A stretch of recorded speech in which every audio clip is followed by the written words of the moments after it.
Hi, everyone. Welcome to today's LACNETS webinar with TEDx speaker and board-certified chaplain, Michael Eselun. I'm Lindsay Judavine, the Director of Communications for LACNETS. And I'm Lisa Yen, the Program Director for LACNETS. Before we get started, I'd like to take a second to thank Rich at TVP Live for making today's high-quality production possible. We'd also like to thank our supporters, Ipsen, Advanced Accelerator Applications, and Novartis. Also, here are a few tech tips for today's webinar. For your audio, be sure the volume on your computer is turned up. Also, double check that the volume is unmuted on the webinar broadcast screen. If you'd like to turn on the closed captioning feature, it's offered on our YouTube live broadcast of this webinar. For your video, you can enlarge the webinar broadcast screen by clicking the Expand Screen button in the bottom right corner. And as a reminder, the full webinar video will be posted on our YouTube channel shortly after the live broadcast. And if you haven't checked out the LACNETS YouTube channel yet, our channel consists of a video library of 100+ net videos. Our channel features presentations on a wide range of net topics not covered in today's webinar. Also, be sure you're following LACNETS on social media to stay up to date on upcoming webinars and net news. We're on Facebook, Twitter, and Instagram with the handle @LACNETS. Before I pass it off to Lisa, I'd like to remind our viewers that these webinars are done for educational purposes only and do not substitute for medical advice. Please talk to your medical team if you have any questions or concerns about your individual care or treatment. We all have our own opinions, and these are our own opinions. They do not necessarily represent the opinions of LACNET. And now I'll pass it off to you, Lisa. Thank you, Lindsay. LACNETS is a program by GeneratePossibility.org, a registered nonprofit, and it stands for the Los Angeles Carcinoid Neuroendocrine Tumor Society. Our mission is to provide education, advocacy, and support for all people impacted by this uncommon disease that used to be known as carcinoid, an old term meaning cancer-like. The more accurate term is neuroendocrine tumor, or NET for short. You'll often hear us say neuroendocrine cancer as a patient-friendly way to say the official medical term neuroendocrine neoplasm. We also say neuroendocrine cancer because we understand NET is a type of cancer and not cancer-like or benign as previously thought. While you often see Lindsay and I leading the meetings and programs, we are in fact led by a team which includes our Executive Director and Board Member Kavya Velagapudi and Board Member Donna Gavin, who is also the sister of LACNETS founder and Executive Director Emeritus Giovanna Joyce Mbesi. Our board also includes Mary Dunleavy, who has been living and thriving with NET for over 16 years. As you may already know, LACNETS was founded in 2012 by jazz musician and composer Giovanna Joyce Mbesi, who was a NET patient herself. Giovanna was diagnosed in 2005 with metastatic small bowel neuroendocrine cancer. She then pursued her MBA for the sole intent and purpose of launching a NET patient advocacy group in Los Angeles. She lived fully with her diagnosis for 14 years until succumbing to her disease in November 2019, just over 2 years ago. On her last day on this side of heaven, Giovanna said to me with great pride that she felt her greatest legacy was founding and building LACNETS. Our NET hero left a legacy and a vision. To this end, we launched the Vision Initiative. It's been over 2 years since Giovanna's passing, and we miss her every day. So we continue to carry on her torch as we promised. To the general public, many people may have only heard of NET because of celebrities such as Steve Jobs and Aretha Franklin, who have sadly passed away from the disease. Our hope is to change the narrative from associating this disease with famous people who sadly passed away from the disease to growing awareness of the over 180,000 people living well with the disease. And we want to support you as you learn to adapt to your new normal and help you live richly and fully despite living with the disease. So we invite you to contribute to Giovanna's vision and help continue what she felt was her greatest legacy, LACNETS. Your gift will be matched 100% up to $35,000 if you contribute by December 31st, 2021. Large or small, every gift matters and is greatly appreciated. Please consider paying it forward and help other NET patients and their loved ones. We also invite you to share the word and spread the vision to your family, friends, and community. Another way that you can help share the word is by participating in our 3-month challenge. Our 3-month challenge is a grassroots effort to increase awareness and educate healthcare professionals about NET. Many of us have experienced barriers and delays in getting the correct diagnosis and treatment. It's often difficult to get access to NET experts. It can feel so overwhelming. I know for me, as my husband and I fight his NET disease together, there are times when I feel helpless or feel like there are things outside my control. Well, here is something you can control. You can be part of the solution by telling 2 healthcare professionals about NET. It can be any healthcare professional, a local physician, nurse practitioner, physician assistant, medical assistant, radiology technician, etc. The goal is to equip the healthcare professionals with specific resources. Last month, for our NET Cancer Day Symposium, we focused on NET advocacy and heard from 3 incredible NET advocates, and we were inspired by their amazing work in NET advocacy. Taking part in our 3-month challenge is one thing we can all do to take part in NET advocacy, and you might even help someone get diagnosed earlier or find the support they need. And now I'll let Lindsay explain the 4 steps you need to take to complete the challenge. Awesome. Okay, so there's 4 steps, as Lisa said. So the first step is take the pledge by clicking the Take Pledge button on the challenge page. Also, there's step 2, download the Ask Me About NETs information packets, which is included on the challenge page as well. Step 3, personally deliver, mail, or email the Ask Me About NETS information packet to at least 2 of your healthcare professionals. We encourage more if you'd like. Step 4, complete the challenge completion form at the bottom of the page on the challenge page on our website. So once you've completed 1, 2, and 3, you fill out the completion form. And then the first 20 people will receive a LACNETS tote bag.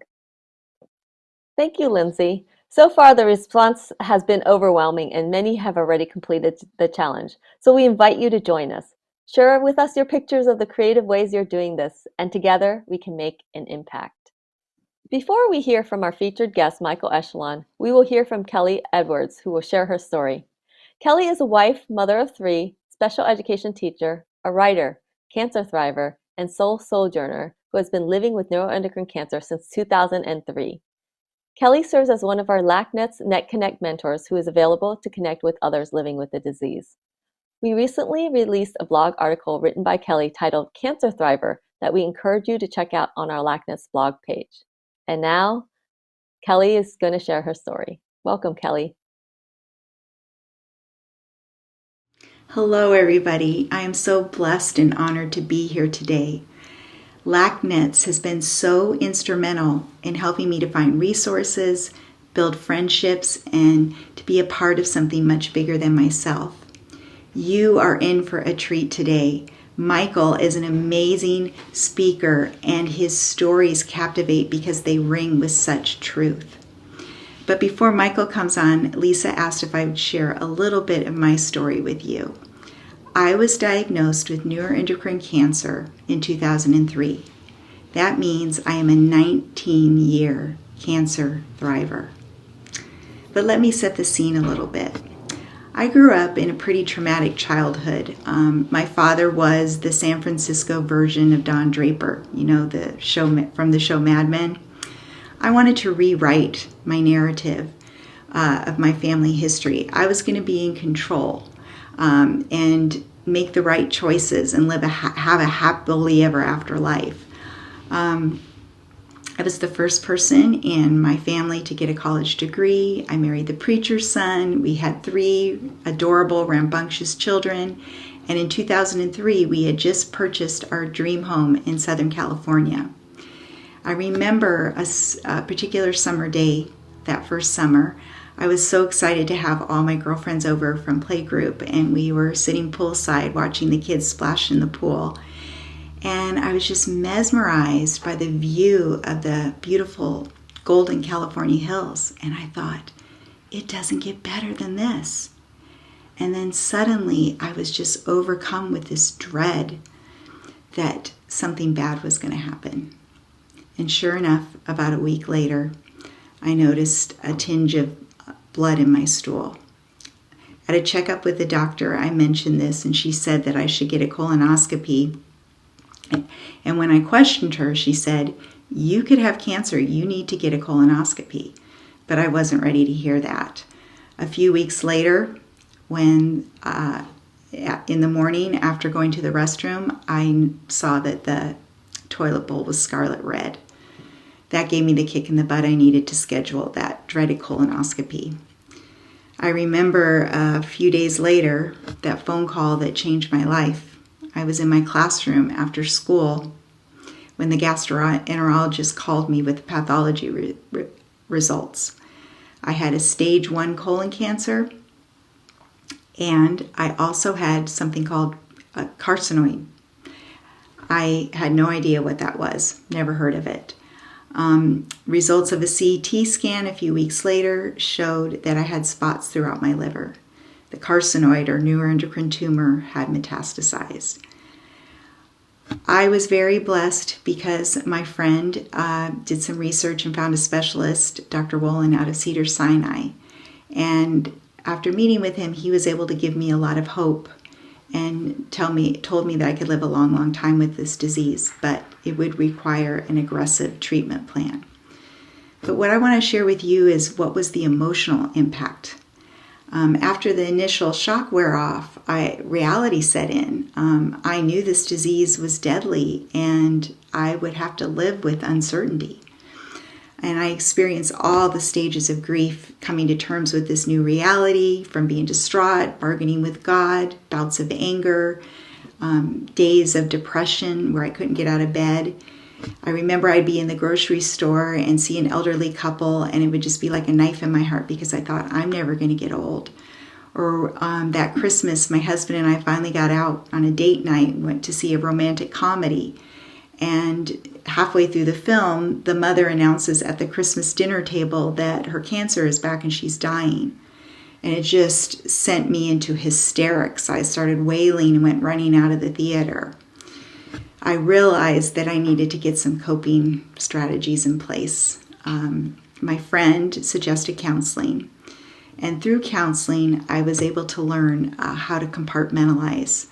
And that way I could have some control as to when and where I expressed my grief.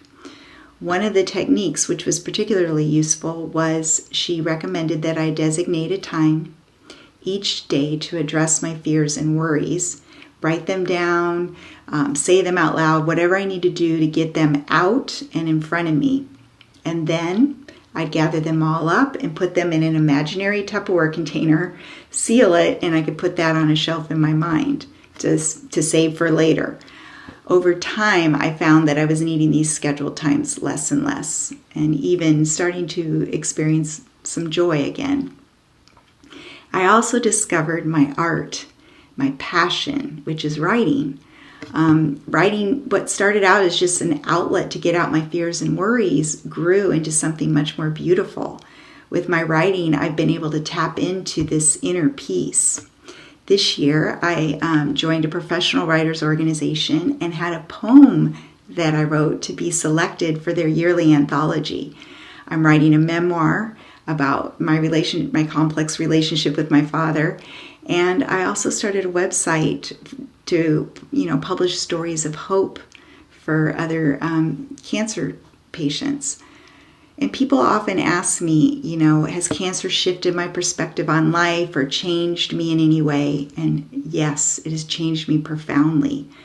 In regards to that poem I was telling you was published, what I didn't tell you is that there was a huge typo on the front cover. And the writers at my branch were just mortified. They said, what a rookie mistake, how tacky.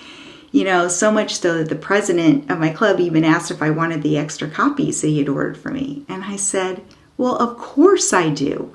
First of all, this is going to be a collector's item. When in the history of the California Writers Club did their anthology have a huge typo on the cover? But secondly, and most importantly, we need to learn to live with life's typos.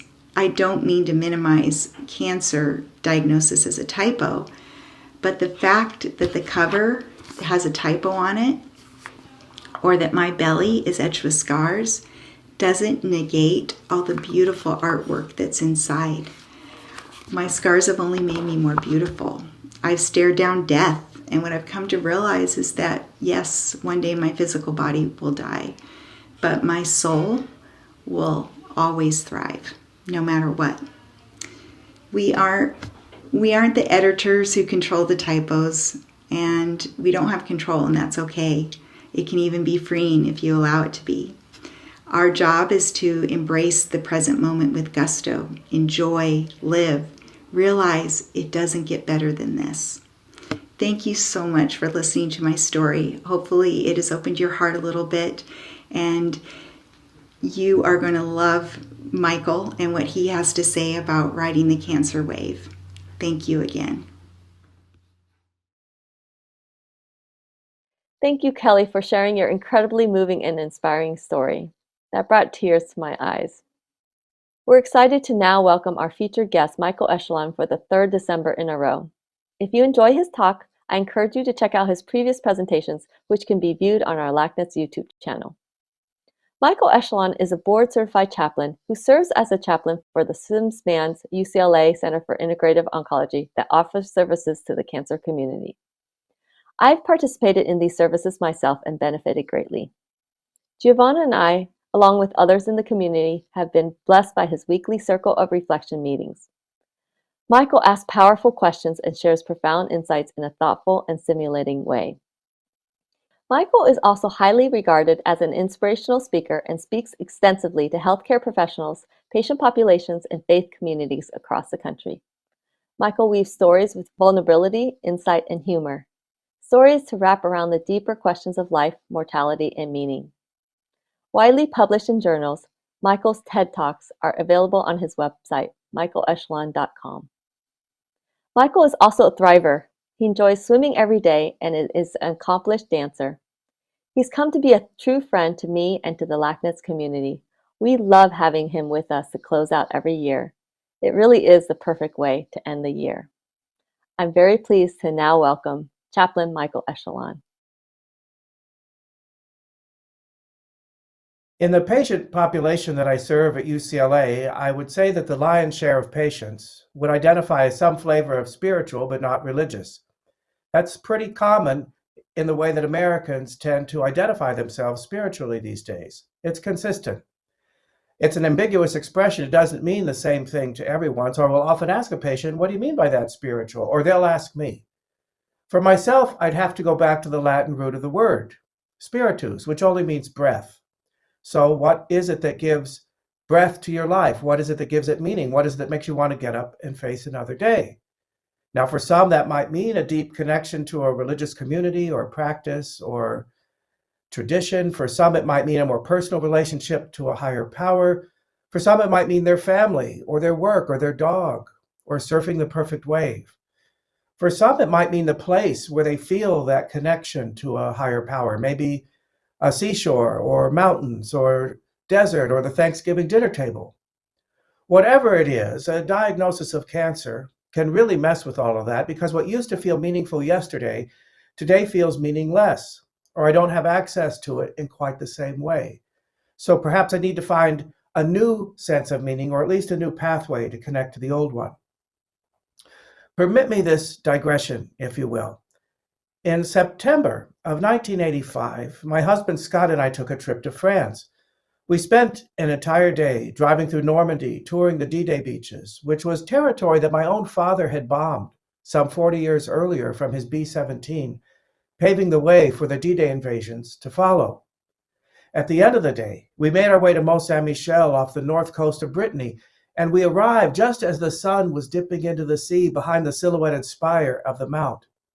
I was transfixed by the mystical beauty of this improbable medieval gem and by these swirling tides that looked as if the gods were pouring water over the earth from some unseen pitcher.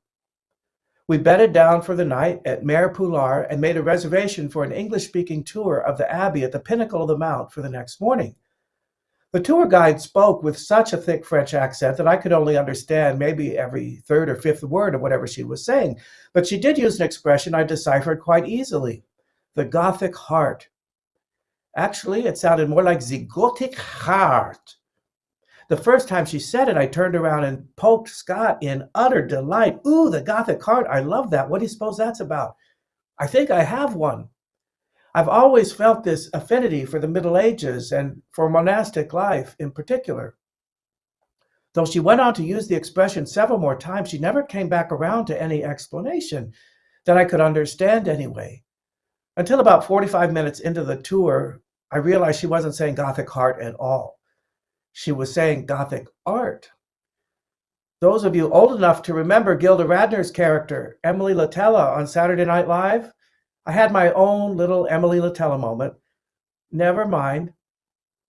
Still, I was crestfallen. I loved the idea of the Gothic heart, so much so that it still sticks with me some 37 years later, but all in my imagination. My point being, meaning-making is a creative endeavor. It is individual, it is personal, it is ever evolving. Now, we do, in part, make meaning communally as a society, and sometimes those communal meanings can seem fixed, solid, unchanging. A shiny new BMW means financial wealth. Financial wealth means success in life. A long marriage means you must be happy. As the wave of life washes over us, we come to understand how untrue those assumptions just might be. But still, it is our creative choice whether we will align with the communal meaning or with something else altogether. The universe of cancer has a whole world of communal meaning attached to it, most of it couched in the language of war, struggle, and battle. The language is so ubiquitous we may not even be attuned to it anymore, but we'll often hear, oh, she's fighting breast cancer. We'll read an obituary, he lost his fight with lung cancer. Does it really need to be seen through that lens? Many of the patients I see reject such imagery of war, struggle, and battle. They choose to reject that imagery. Clara, young woman, early 20s, undergoing a stem cell transplant for leukemia, her mother by her side every step of the way. Clara and her mother were devout Christians. Over the years, I'm used to hearing the perspective through which many Christians might view their health crises, but Clara and her mother had a unique perspective. Her mom said, Michael, this cancer is a part of my daughter. Therefore, it's a part of God. So I have to love it as I love my daughter, as I love God, and I believe through loving it, she will be healed. Claudia, a deeply reflective woman, maybe in her 50s, breast cancer patient, said, Michael, I can't afford to be at war with my own body anymore. What if my body's doing the best it can? I want to love my body. I want to love it so well that that cancer just releases and goes back to wherever it came from. In a similar vein, Rhonda saw her cancer as a kind of dance, a dance with a tiger. Michael, I'm just waltzing that tiger back into its cage. Still, others do resonate with that imagery of war and battle. Sergio, a young testicular cancer patient in his 20s, used to envision his chemo treatments as a kind of video game, a war to be won. The thing about seeing cancer through that lens of war, struggle, and battle is that it promotes a black and white, dualistic, either-or kind of thinking with language like win and lose, success and failure. After all, what does success with cancer look like? Well, the obvious answer is cure, right? Or at least complete remission. But if I've supposedly been cured of cancer, but I'm living in mortal fear of it returning, or I'm grieving so terribly what I've lost along the way, who won the war? We had a discussion about this very topic in the Circle of Reflection. It's a spiritual reflection group I facilitate at the Sims Mann Center. This was a while back. We were talking about what does success with cancer look like? And we did not have consensus in the group. For some, success meant getting my old life back, whatever that meant to them. For some, it meant living long enough to see a beloved child or grandchild graduate or get married or even be born. For some, it meant finishing the book I've been writing or growing spiritually into deeper kind of acceptance and unity with life. For some, it meant being an inspiration to others. The thing about success and failure, sometimes it can be hard to tell which is which. What if it isn't so much about success and failure? What if cancer just is, like a wave in the ocean, slowly moving towards shore, unstoppable, a wave that has the power to cause harm, to be sure. But surfers pray for such waves, for those sublime thrills of the peaks and valleys of the ride, and even risking wiping out altogether. From what I've observed of those riding the cancer wave, the opportunity also exists, maybe even the invitation for profound spiritual growth. We might come to a whole new understanding of definitions for words like success and heal. We might come to a whole new understanding of what it means to be a human being, what it means to love and be loved. Or we might not. But the wave is real, and it will take us on a journey whether we would go along willingly or not. And before you say, oh, come on, Michael, nobody goes on this ride willingly.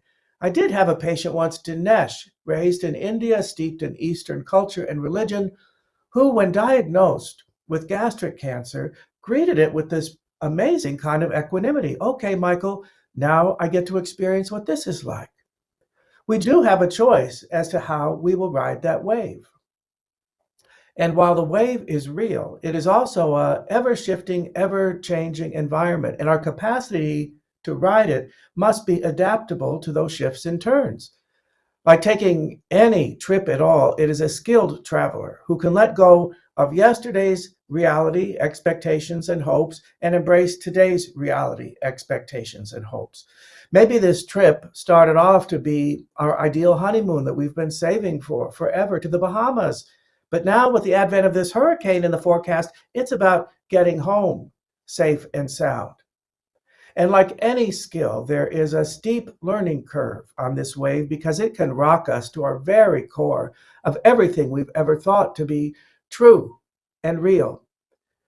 Ultimately, I would say how we choose to ride this wave is a matter of faith.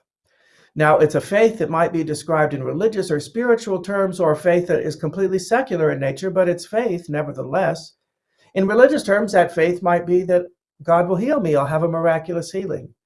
In more secular terms, that faith might be in one's doctor, or the latest drug protocol, this drug trial, or organic food. One article of faith that seems to transcend the religious secular spectrum is the idea that things happen for a reason. Maybe everything happens for a reason. I hear that article of faith expressed in religious language, in spiritual language, and in secular language, but the concept is the same. In religious language, that reason might be the Lord's testing me, testing my faith, or maybe, God forbid, punishing me. In more spiritual, less religious language, that reason might be this was a wake-up call. It's a reminder not to sweat the small stuff, to really pay attention to what matters. In completely secular language, that reason might be I've lived an unhealthy lifestyle. I need to clean up my act, eat better, exercise. For some, the faith is so foundational, I simply believe everything happens for a reason. Michael, we can't know what it is, and I hope someday to find out the answer. Every one of those statements of faith has the power to soothe and calm, but it also has the power to intensify our suffering. When it's because of something I did or didn't do that I have this cancer. I wasn't positive enough. I wasn't prayerful enough. I must have prayed the wrong thing. And it can often mean a spiritual crisis. I don't know what's true anymore. So I suppose a good place to start is, what's my relationship to spiritual crisis? Can it be okay for that first wave or 2 or 10 to wash over me, hold me underwater, leaving me gasping for air with a mouthful of sand and water, spitting and sputtering, flailing about, trying to get my bearings in this new reality? I do meet many patients who, when I introduce myself as the chaplain, will comment, "Oh, I have a very strong faith. I'm just fine. Thank you very much, Michael." And I know they think they're being perfectly clear in saying such a thing, but I don't know what they mean by that. Faith in what? In God? In their own sense of higher power? In their own inner wisdom? What? And if it is a faith in God, what does that faith tell them? That they'll be cured? Or that they're not alone? Or that they have the strength it takes to make this journey? Every one of those statements of faith will ride the wave in a different way. What happens when it's not really up to the rigors of this particular wave? I met Ruth only once, the first day of chemotherapy, newly diagnosed with breast cancer.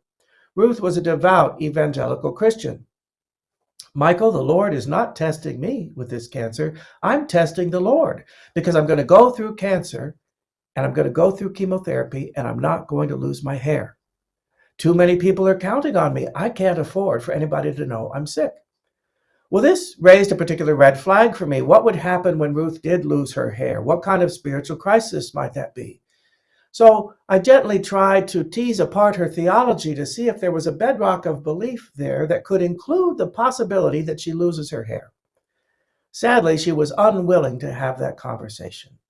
Now, as I say, I only met her once. I don't know what happened when she did lose her hair, if it was, in fact, a spiritual crisis. But if it had been, it would be no different than anyone else putting all of their faith in the latest drug trial, in vitamin D, or in their organic diet, and discovering that their cancer had not been arrested, but had, in fact, spread. When I met Karen, she told me, "Michael, I don't know what I did to deserve kidney cancer." Karen, what could you have possibly done to deserve kidney cancer? What, did you mow down 17 kids with an AK-47 in a McDonald's somewhere? What? No, she said, but it must be something.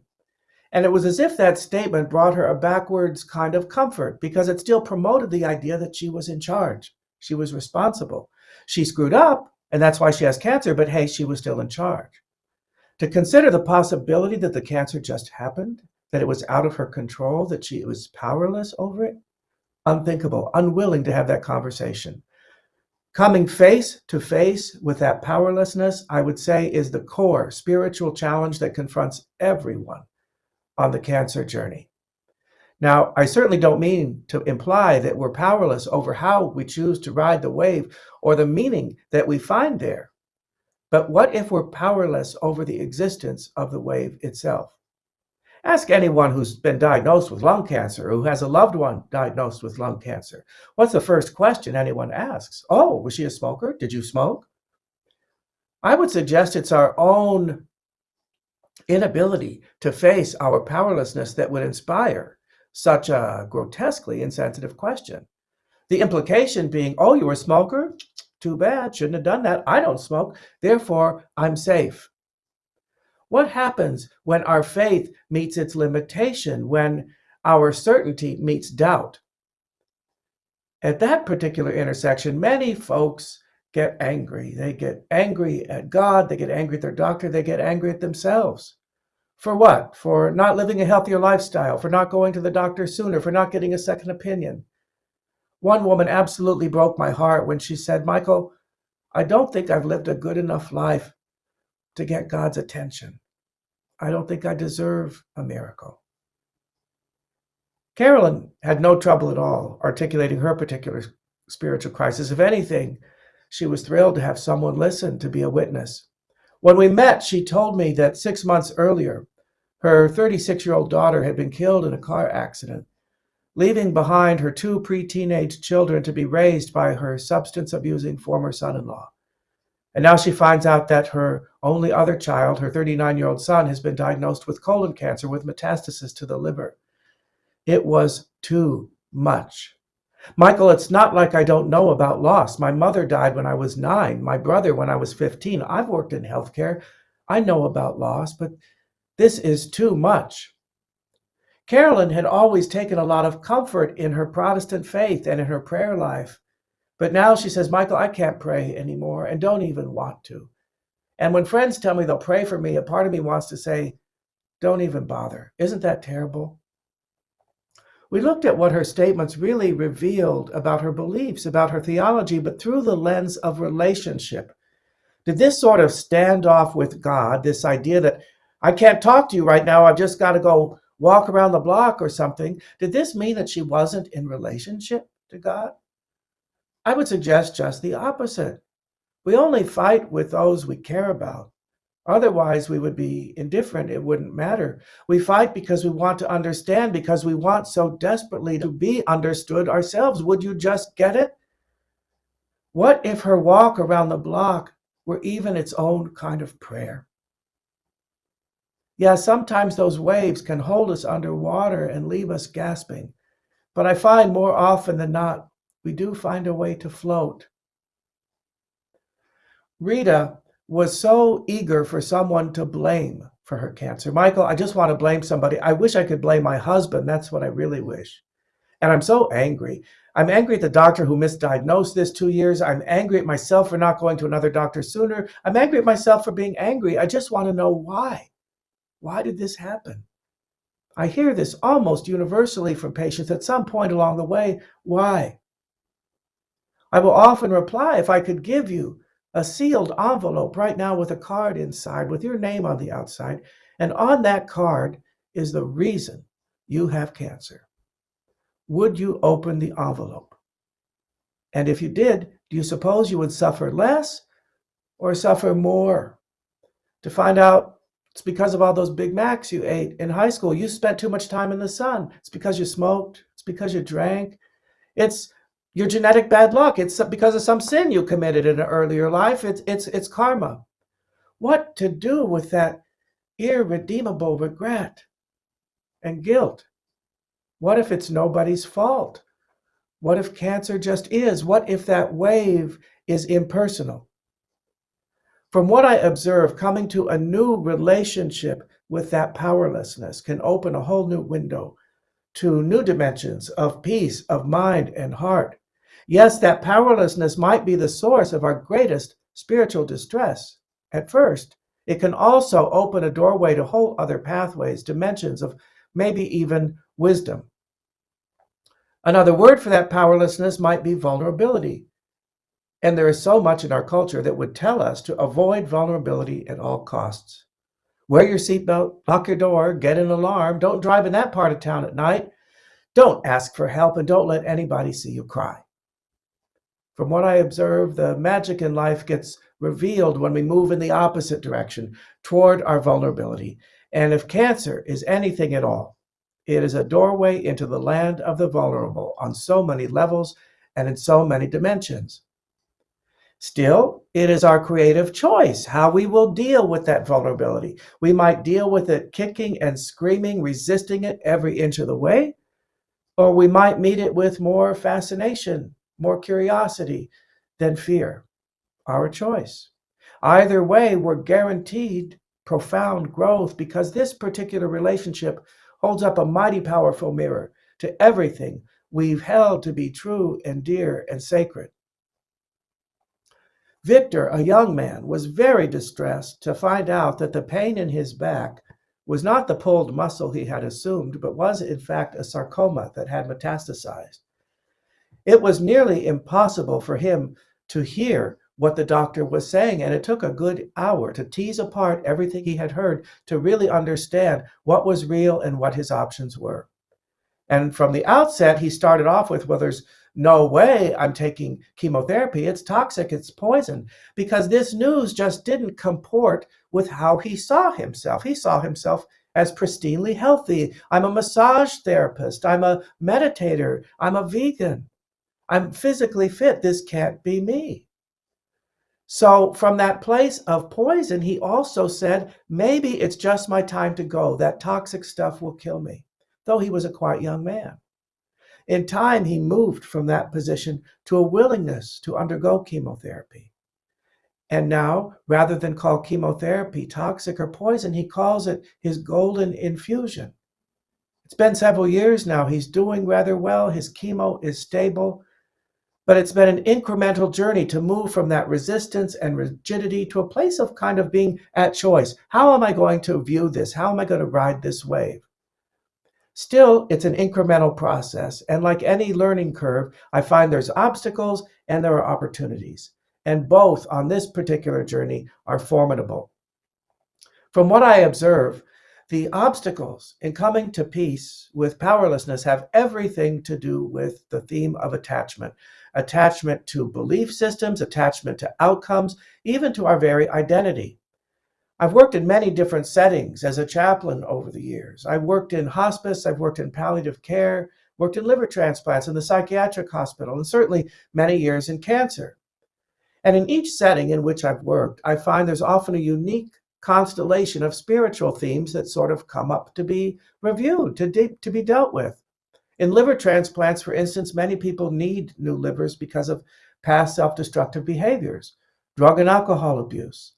So there can be a lot of shame and disgrace. Do I really deserve this second chance at life?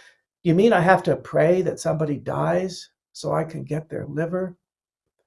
With cancer patients, I find often one's whole identity might deconstruct right before their eyes. Everything I thought I was has kind of disappeared. I don't know who I am anymore.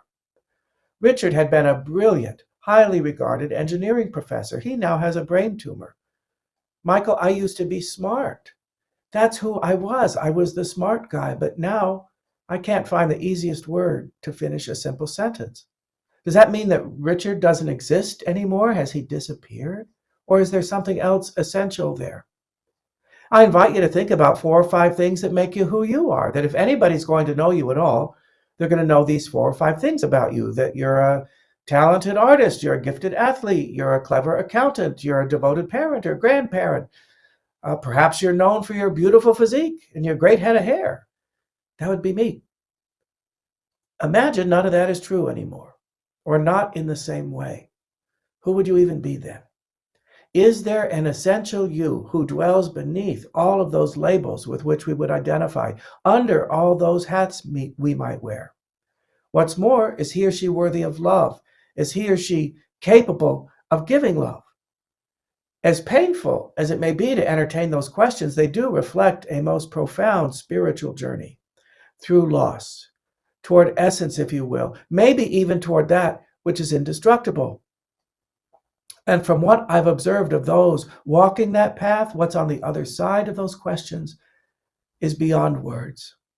Even though nobody bought a ticket for this journey, And while, yes, this might be a side benefit of cancer, this spiritual journey, I find that it is often our attachment to an old, limited identity that can really trip us up. One of the oncologists asked me to go see Vicky, who was so distressed that the oncologist thought she might need a psychiatric evaluation. In any event, Michael, she's up on the unit now. She's sobbing her eyes out. Will you go see her? Vicky had been living with a particularly rare lymphoma for maybe 15 years or so, and in those 15 years had been on maybe a dozen drug protocols. Each one worked for a time, but then lost its effectiveness. Today was day one of yet another drug protocol, and Vicky was just cooked, wiped out. But to hear her tell it, Michael, actually, I'm really doing quite well. I'm so grateful. I'm so blessed, really. See, I've got this wonderful husband, and I've got these kids and grandkids, and they all love me, and I've got this wonderful church community and a deep Christian faith, and everybody tells me I'm so strong and upbeat and positive, and it was like the more she talked, the higher her voice got, the shallower her breath, as if the rope was getting tighter around her neck, because she just couldn't reconcile these all too human emotions of disappointment and regret with her attachment to her identity as Little Miss Sunshine. And look at all these other people around the clinic, Michael. So many others have it so much worse. Why am I such a crybaby? Now she's just heaped on this other helping of self-judgment to add to her suffering using the "it could be worse" strategy. It's a strategy that nearly all of us use at some point or another to somehow slap us awake into an attitude of gratitude, if you will. But on the cancer journey, I find often we use it as a weapon to beat ourselves up for not being positive enough, hopeful enough, prayerful enough. We're way too busy judging the suffering sweepstakes, figuring out where we fit in the lineup. It was as if Vicky were trying to compose a symphony called Vicky, but had decided that only these 4 or 5 notes would be acceptable to be used. Only these sweet notes of forgiveness and compassion and gratitude and love and joy. There was no room for any deep, dark notes of despair, frustration, anger, resentment. The thing is, it takes all 88 keys on a piano to write a full-bodied symphony. All those sweet high notes, all those deep, dark notes, and everything in between. A few dark notes in the symphony of Vicky does not make her less of who she is. It makes her more. It's been several years now. Her disease is stable. She's doing well. She remains her essential, sunshiny self, but with a little more grace and allowance to be all of who she is, a 3-dimensional human being with a full range of human experience. Yeah, sometimes those waves can hold us underwater, carry us out to sea, as if we're caught in an undertow or a riptide. I grew up in Long Beach, California. I remember every spring the lifeguards would come and offer us a water safety assembly, and they would tell us what to do if we found ourselves caught in a riptide. Don't swim against it. You will drown. Let it carry you out. And when you can, swim out of the riptide, parallel to the shore. Get your bearings, rest up, and when you can, swim back. It's a wonderful metaphor. I find that struggling only guarantees more struggle. It's like those, we used to call them Chinese finger puzzles, little bamboo tubes. We get them at carnivals as little kids. You'd stick your fingers in the end of the tube and, Mom, I can't get my fingers out, I'm stuck. And then when you breathe and you relax, the fingers slide out. We might be overcome with feelings of, I shouldn't be this negative. I've got to be more positive. God has more for me to do. It's a sin to despair. All of these feelings, maybe it's best when they overcome us to just let them take us out to sea for a bit. And when we can, swim out of them and back to shore. Sometimes it's not an attachment to an old, limited version of our identification that can trip us up, but we might inadvertently become attached to a new identity as a cancer patient. I can't tell you how many times I meet a patient, and when I ask them to tell me about their life before diagnosis, I swear the whole shape of their face changes when they start talking about their kids or their grandkids or their dog. Oh, you won't believe the cute thing he did this morning, Michael. Let me show you a picture. Look at that. Isn't that the cutest thing you ever saw? It's as if they forgot for that moment that they are more than this one who sits in an infusion chair all day. hooked up to an IV stand, that they're more than this one who's wrestling with insurance companies on the telephone. Kyle presented the most interesting twist on this over-identification with myself as a cancer patient. Kyle was one of the lucky ones. He was given the all clear by his doctor, cured of Hodgkin's lymphoma. Go live your life, be well. And for a time, he did just that. He thrived. His church community asked him to give inspirational talks. He was doing just fine. Until a little while later, the reality of everything he had gone through started to seep in, and he was digesting it. And he got paralyzed with fear and grief, terrified of a recurrence, grieving what had been lost around the way. Look at me, Michael. I'm one of the lucky ones. I'm the guy who beat the odds. I'm the one they asked for inspiration, and now look at me.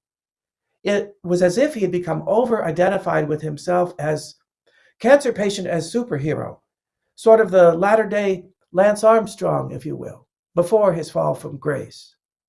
We looked at what it might mean to take off that mask of bravado and to admit that, you know what, I beat cancer and it still kicked my ass. It still kicked me to the curb.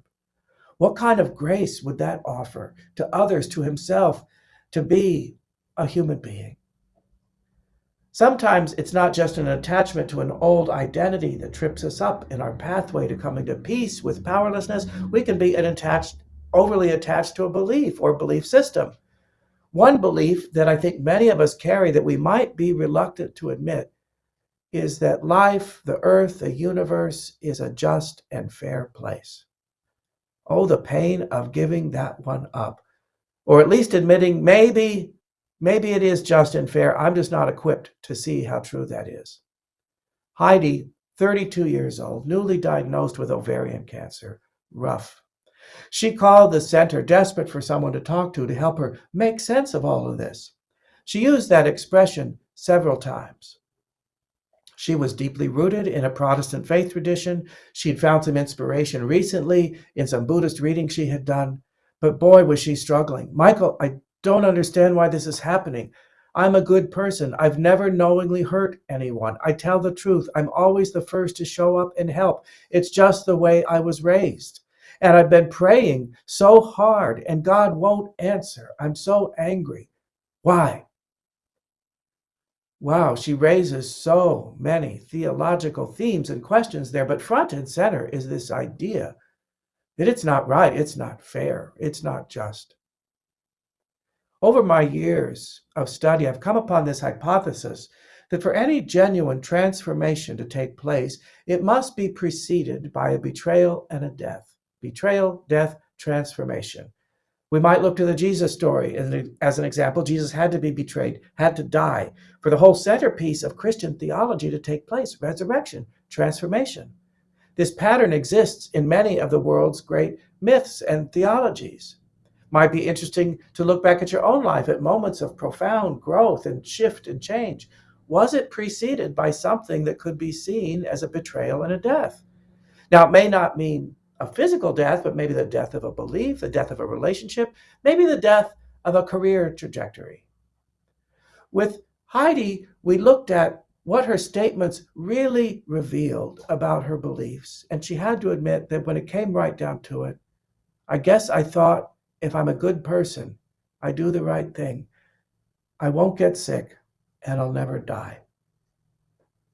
In a way, it's not so different, really, than believing in Santa Claus. If I'm a good little girl, eat my vegetables, don't sass back, I'll get a shiny red bicycle for Christmas. In a way, she had to grieve the death of Santa at 32. It's an interesting question for all of us. Can we be open enough and porous enough to allow in a new truth, a new understanding of truth, when the old one just isn't big enough to contain this particular reality? Angela came to this same spiritual crossroads, but from a very different path. She came from a path of New Age thought, a belief in karma. It's another way of saying it's a just universe out there. What goes around comes around. A big belief in meditation as a practice. Michael, when I was first diagnosed, I was meditating 5, 6, 7 times a day religiously. And then when my scans revealed that my cancer had not been stopped, but had in fact spread, I felt so betrayed.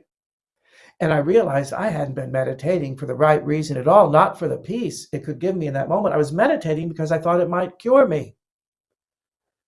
Both Heidi and Angela were attached to a very specific outcome, namely cure. It was the only thing that would do. It would have to be the most human of all urges. Who doesn't want to be cured of cancer? But what if it's simply not in the cards? What if the most either could hope for would simply be more time living with chronic cancer? Or what if, God forbid, this disease does mean the imminent end of my physical body? Am I not entitled to an experience of peace, of healing that may not include cure? Is that even possible? Ben, a lovely older gentleman, had end-stage liver cancer, not much time left, and he knew it. To top it off, his wife had stage 4 breast cancer. When I introduced myself to him, he invited me to come in and sit down as if it were cocktail time. Had this very easy demeanor. What's going on, Ben? Well, Michael, it's the best time of my life. I guess that makes me sound crazy, huh? Not at all, I said. Tell me more. It's like for the first time in my life, I understand my role in life, my place in it, and I feel comfortable in my own skin. And it's enough already. Yeah, I'd like to see Yellowstone one more time, but you know what? It's enough. Personally, I don't know that there's much more to aspire to than that sense of enoughness. This life is enough. This day is enough. This moment is enough. This breath is enough.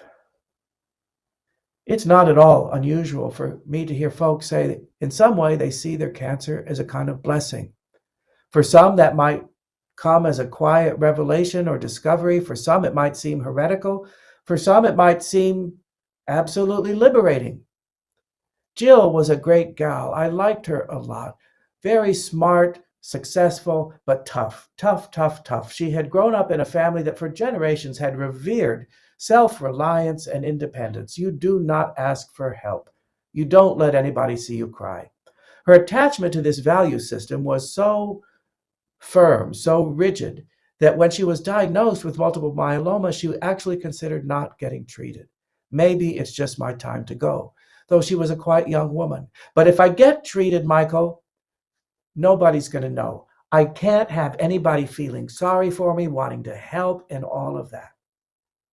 Now she's moved to a whole other place where she sees this cancer as something that has awakened her out of this stubbornness as she has started to reach out for help from others and to share her story, particularly with her boss. They had always had a difficult, kind of challenging, contentious relationship. But when she decided to tell him about her diagnosis and that she would need to pull back a little bit, he told her about his wife's diagnosis. And they've become quite a support system for each other, quite a wonderful relationship. So much so that she had this awakening in the middle of our discussion. Michael, I guess I'd have to say, I'm glad I got cancer. She couldn't believe she'd said that. She said, I've never said that. I've never even thought it.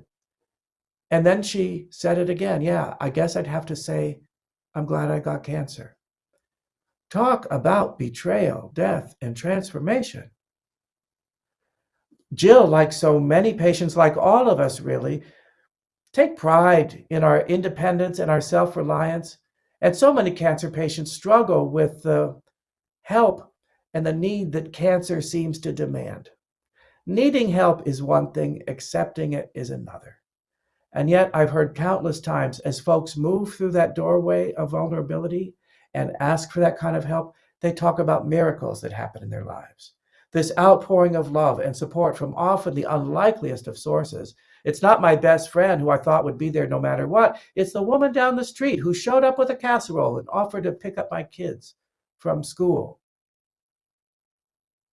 The thing is, it takes a lot of strength to be vulnerable. Louise was a powerhouse of a gal, the kind of go-to person if you want to get something done. She was a museum director. And she told me when she had been diagnosed with lung cancer and had to come out at work as someone with this diagnosis because she would need to pull back, the craziest thing happened, Michael. People started coming to me with their problems. And these are problems that I have to say pale in comparison to cancer. But the thing is, it was a gift to me. Cancer had robbed me of a lot, but here it had given me this opportunity to be of service, to connect with people in a way that I had never been allowed to before. I think people maybe were intimidated by me. I'd call that a kind of magic. Sometimes in our pursuit of peace with powerlessness, it's not just an attachment to an outmoded ID or to a belief system, but we might become overly attached to the meaning itself, holding it too tight, not allowing it to shift, to change, to evolve, or maybe even disappear altogether.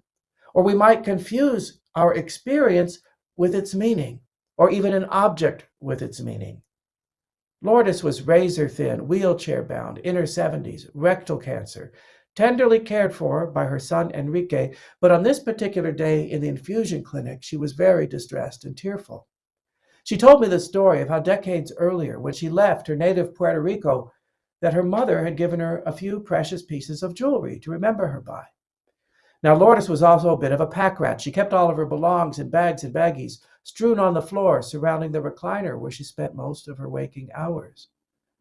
Earlier that week, in an attempt to tidy up, Enrique inadvertently threw out the baggie with the jewelry in it. Lourdes was beside herself with grief and anger. Michael, I haven't been able to sleep. I haven't been able to eat. The nurse just told me I lost 5 pounds. If you'd seen her, you'd see she didn't have 5 pounds to lose. And I'm so angry at Enrique. Why is he such a control freak? How could he be so careless? I invited Lourdes to gently dip into the spiritual waters of forgiveness, which was not a good call on my part, I must admit. So then I invited a reflection on what was the real gift her mother gave her. Was it really a few pieces of jewelry, or was it her undying love and affection, as symbolized by the jewelry? And that's a gift that can't be lost, misplaced, or thrown away. In a similar way, it seemed Lourdes had the gift of precious little time left on the planet. Would she spend the gift of that time enjoying the love of her son Enrique, or would she spend it stewing in her own anger and grief? She just might. That would be her choice. I sometimes think that the very last power we have is the power to assign meaning to our stories. And who has the standing to assign meaning to our own stories, to own them, if you will? Do we own them, or do we sometimes give that power away to the opinion and interpretation of others?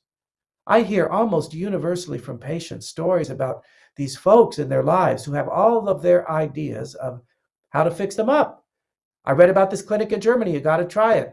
How about this book? You got to read this book. You got to say this prayer. You got to see my acupuncturist. There's a place in Mexico. Or you got to eat more kale.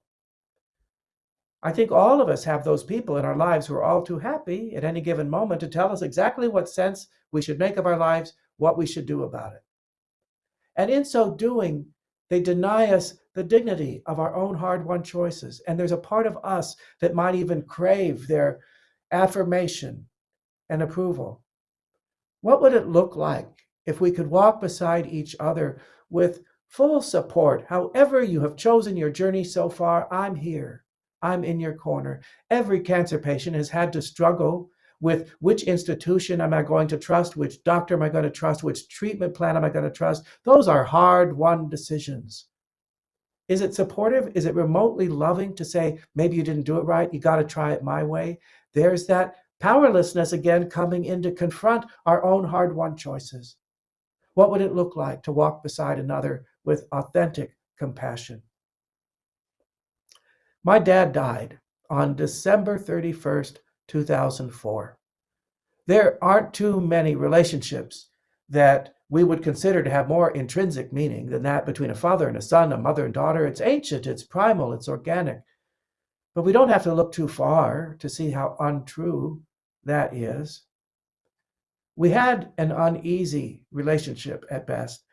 And though he's been dead for, 17 years, I find the meaning of that relationship continues to change and evolve. 7 years before he died, my sister Terry and I interviewed him rather exhaustively on videotape about his life. Even so, it's just a snapshot. It's not the whole picture. As I mentioned earlier, he flew B-17s over Germany during World War II. He was telling us a story about a ritual he had with his crew before they would take off for every mission to check out the intercom system.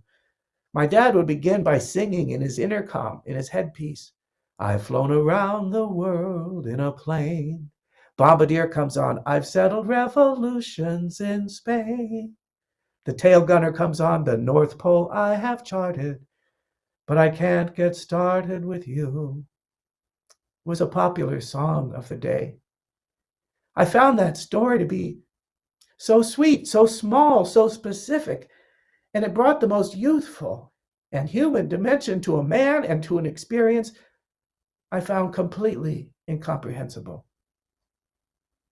Many years after the war, my dad called his co-pilot, Milton Tarr, out of the clear blue. And when Milton answered, my dad just sang, "I've flown around the world in a plane." Milton just barked, "Who the hell is this?" "It's me, Albert." "Milton, remember how we used to do that before we took off on a mission?" Milton had no recollection of that whatsoever, which made my dad sigh in disappointment. Us too. And I've spent some time wondering why that story touches me so much. And the truth is, I don't know. I don't think my dad was ever really at ease in his role as a father, certainly not one with two gay kids.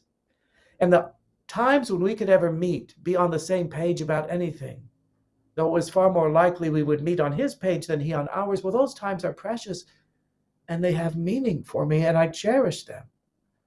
And what I take from my dad's story with Milton and from all of these stories really is that our journey, the way we ride that wave, is our own. And the meaning we make of it is our own. Can we hold it and caress it and allow it to change and change us and maybe even disappear altogether? And if somebody else gets it and can share it with us, even for a moment, well, then that's gravy, isn't it? But we always have that meaning to ourselves. May we all ride our own waves with grace, with curiosity, with patience, with love, keeping our eyes and hearts open for blessings we don't even know we're looking for. They are ours. Thank you.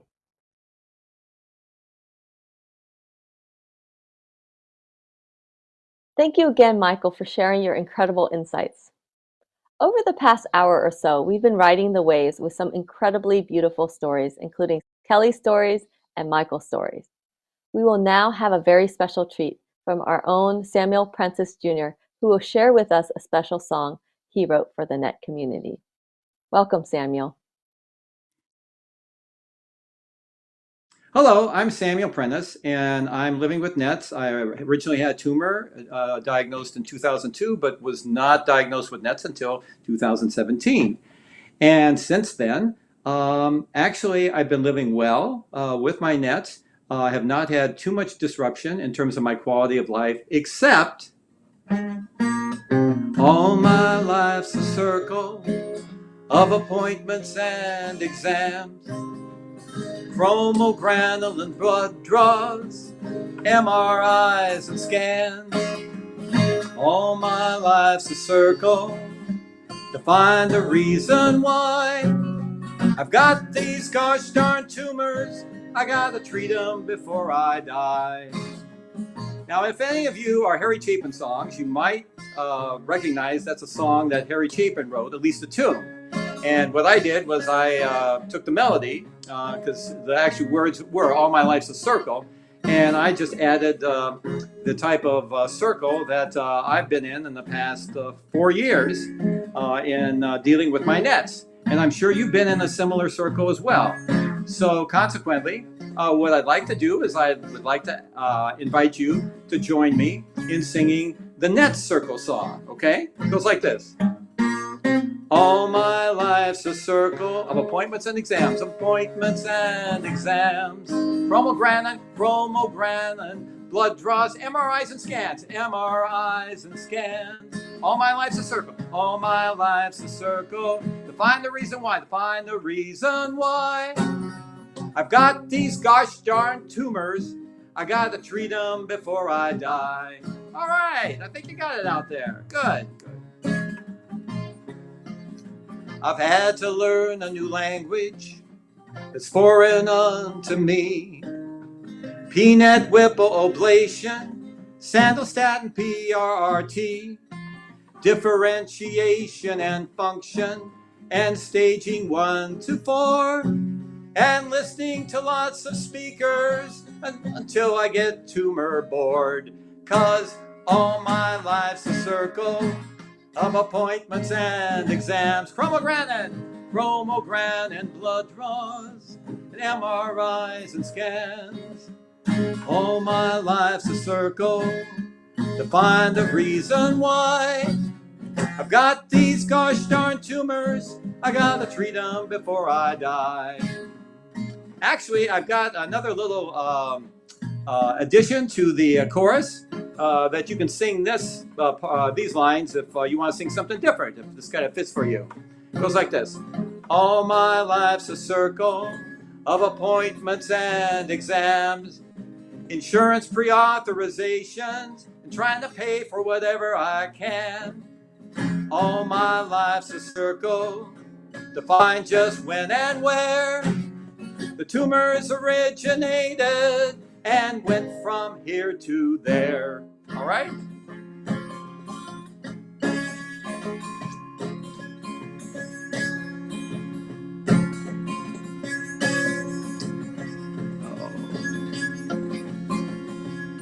Yes, I remember the good times when I had a normal life. Eat whenever I wanted and pooped whenever I'd like. But with neuroendocrine tumors, all of that has changed. I gotta watch what I am eating and out of bathrooms in close range. 'Cause all my life's a circle of appointments and exams, insurance pre-authorizations, and paying the best that I can. All my life's a circle to find just when and where the tumors originated and went from here to there. Good. I think you've got it. And now I've also scheduled a second opinion exam with additional blood draw panels and retrieving all of my scans, while always trying to figure out exact days and weeks. I get my sandostatin shots and remembering just which cheek.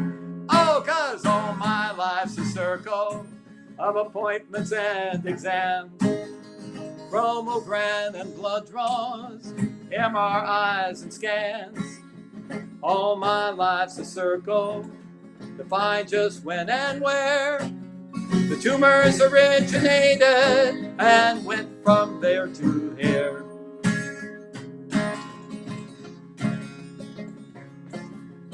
Well, I don't know about you, okay? But, when I sing that all my life's a circle to find the reason why, I've got these gosh darn tumors, gotta treat them before I die. Well, I have to tell you, I have to be honest, I never refer to my tumors as gosh darn, okay? I tend to use a little bit more colorful language, but I know that this is kind of going out all over the internet and that it probably is not proper for me to use some of my colorful language. But that's okay, because you're singing wherever you're singing the song, and you can use whatever colorful language you want because you're not going out on the internet, right? So if you want to do something that's more PG related, okay, you can do that, or R related, or maybe even X related, that's perfectly fine, given wherever you are at the time and, whoever's around you, okay? So I just wanted to let you know that, all right? You don't have to stay with gosh darn tumors, okay? So all my life's a circle of appointments and exams, chromogram and blood draws, MRIs and scans. All my life's a circle to find the reason why I've got these gosh darn tumors. I gotta find these black tumors. I gotta treat them before I die. However, okay? Now I don't want to sound complaining about my healthcare strife. If it wasn't for all my appointments, I would have no social life.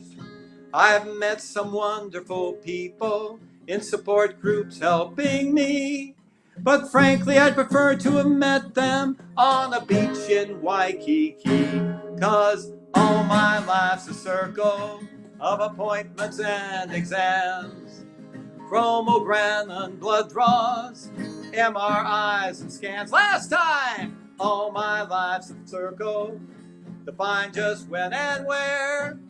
I got these gosh darn tumors. I got these blankety blank blank tumors. I got these expletive deleted tumors. And they went from here to there.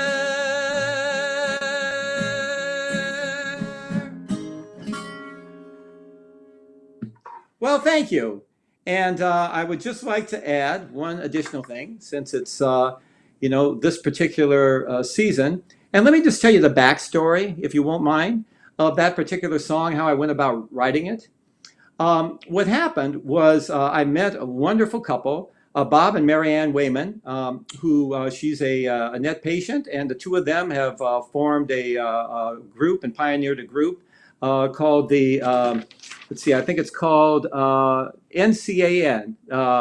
And they're in the South Carolina area, and they have like an annual meeting and help provide support for people and education who have NETs.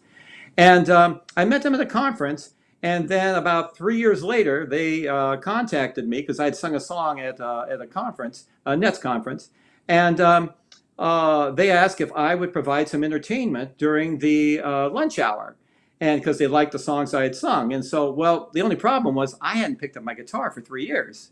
And so, and it was like 3 weeks away, and when the conference was going to be. So I'm scrambling around, trying to put together whatever songs I could figure out. And then the idea of writing this particular song came to me.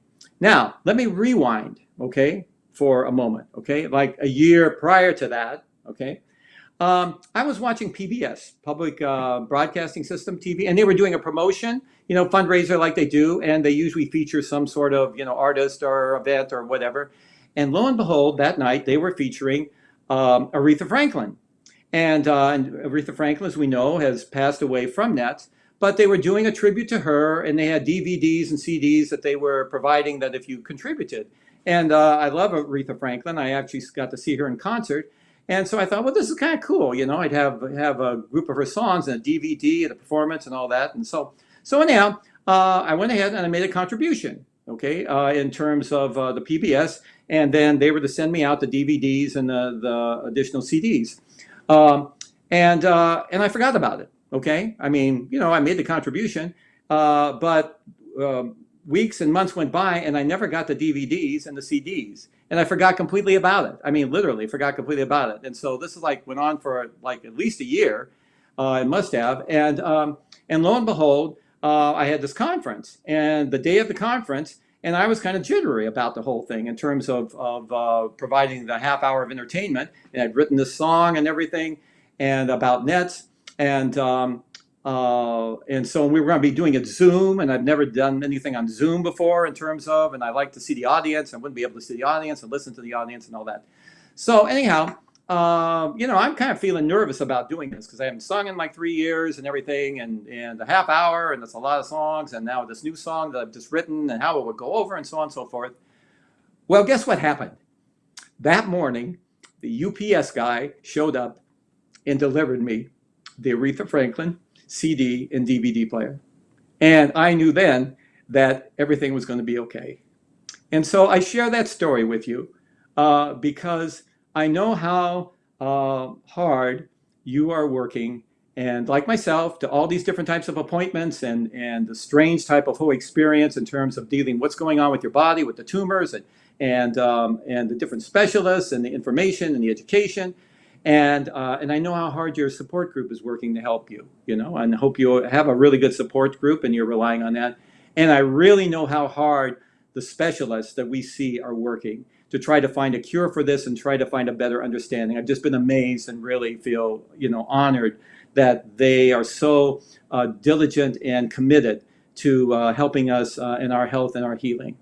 But I just want to let you know at this time of year, along with your efforts and along with your support systems efforts and along with the healthcare specialist efforts, the Queen of Soul is still there with us, and she's around us, and she's singing her songs, and and her songs and her soul is at the heart of the universe, and of the cosmic soul that is supporting, that is holding, beholding, and upholding us, because I believe that maybe it's the Twitter, maybe it's the tweet, maybe it's the apps on the phone that are neat, but maybe all the emails that you wanna delete. But as for me, life's all about love. Maybe it's the idol singing up on the stage, or maybe it's the talk shows all venting their rage, or getting plastic surgery to not show your age. But as for me, life's all about love. Life's all about love when I see you, and love when we touch. Love being grateful, not expecting too much. Love when you wink that golden smile in your eye. Love when a hugging and a hearing our sighs. Maybe it's tuning into the power of now, or maybe charting all the ups and downs of the Dow, or just hoping that you make it to tomorrow somehow. But as for me, life's all about, as for me, life's all about, life's for me, life's all about love. So I'm just sending out you my love and my blessings for you at this time of year in terms of your health, your healing, your life, your love, and in the weeks and days and months and years to come. Thank you so much.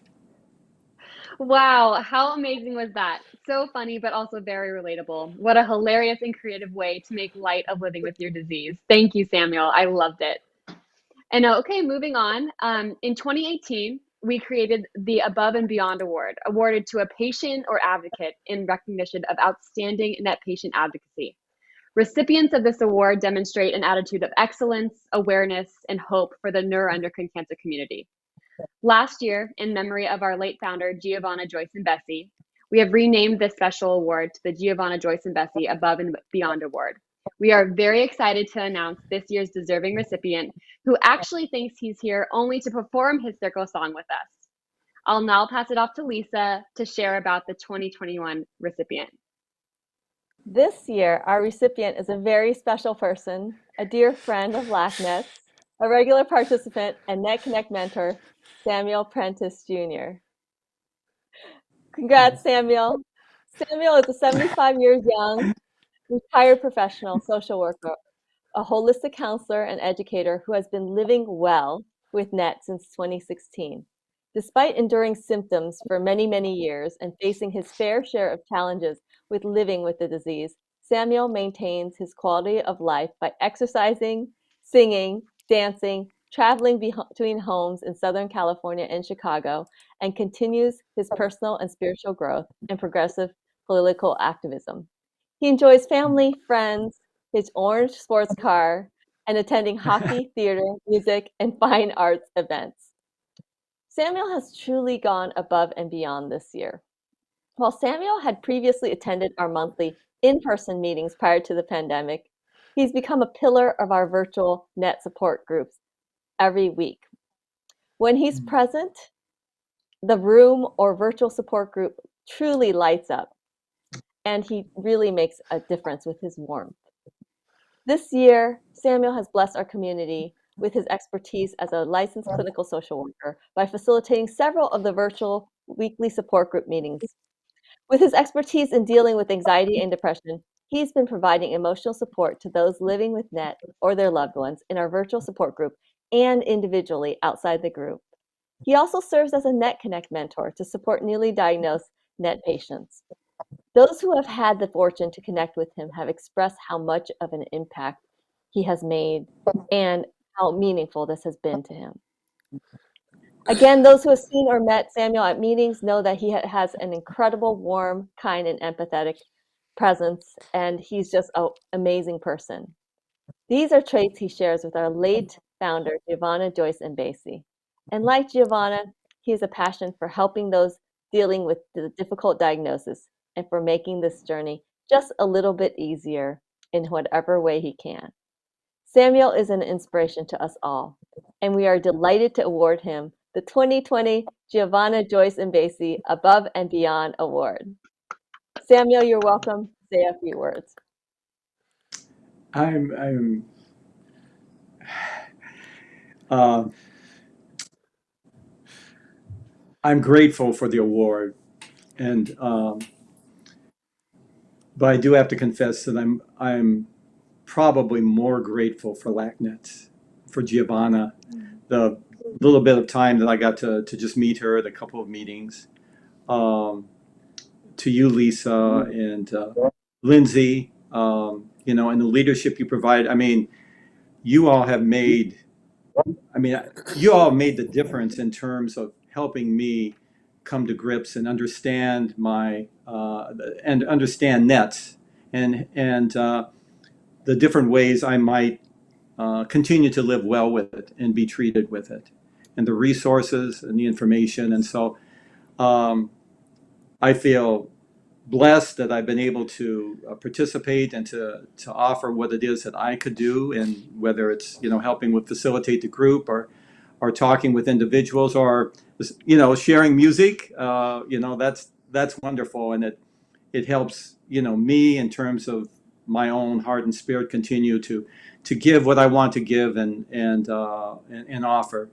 But I do have to say that what I've offered, doesn't compare with what LACNETS has offered me and the additional people, not only the two of you, but also the LACNETS Connect group leadership, and who've been a part of that much longer than I have, and what you all have given me in the community. Because I've said this repeatedly, when people say, you're so strong, and how you're dealing with nets and dealing with this and all, I said, I'm only as strong as the people who are lifting me up.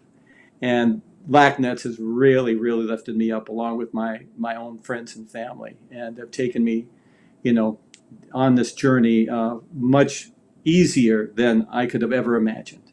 So my gratitude goes out for you for this award, but even more so for how you've enabled me um, in so many different ways in my own healing, and also in my opportunity to share, um, to receive the award.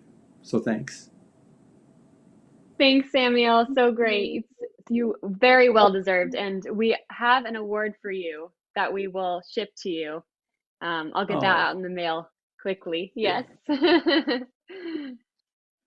Congrats, well Thanks again. deserved. Yeah. Congrats. Thank you. Thank you, everyone, for tuning in today. Be sure you're following LACNETS on social media. We're on Facebook, Twitter, and Instagram. Stay up to date on upcoming webinars and net news.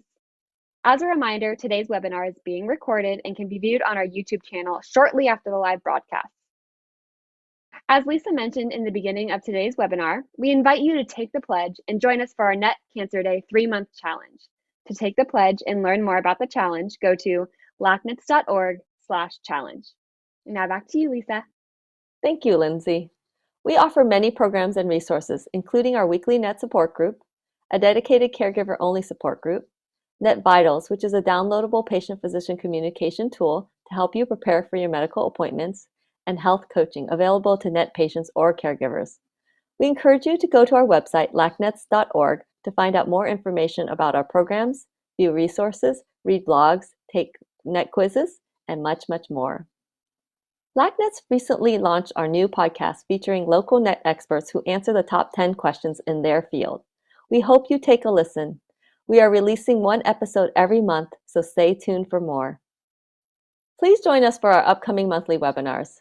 For the first webinar in January 2022, Dr. Pamela Kuntz from Yale will share the latest updates in NET research in her talk, What's New with NETs? What's on the Horizon? In February, Dr. Heidi Del Rivera from the NIH will give an update on pheochromocytoma and paraganglioma, focusing on advanced metastatic disease. This presentation is also available to view in Spanish on our YouTube channel. In March, Dr. Aman Chauhan from the University of Kentucky will address the special neuroendocarcinoma population with his presentation titled Updates in High-Grade Neuroendocrine Cancers. If you registered for today's webinar, you will be receiving an email to fill out a survey. We would really appreciate it if you take the time to fill it out, as it helps us with our fundraising and support and planning for future events. Thank you to our speaker, Michael Eselun, for Kelly and for Samuel for sharing their stories and songs, and thank you for all of you for joining us today. Thanks again to Rich at TVP Live. We hope to see you next month. Goodbye. Bye. Thank you.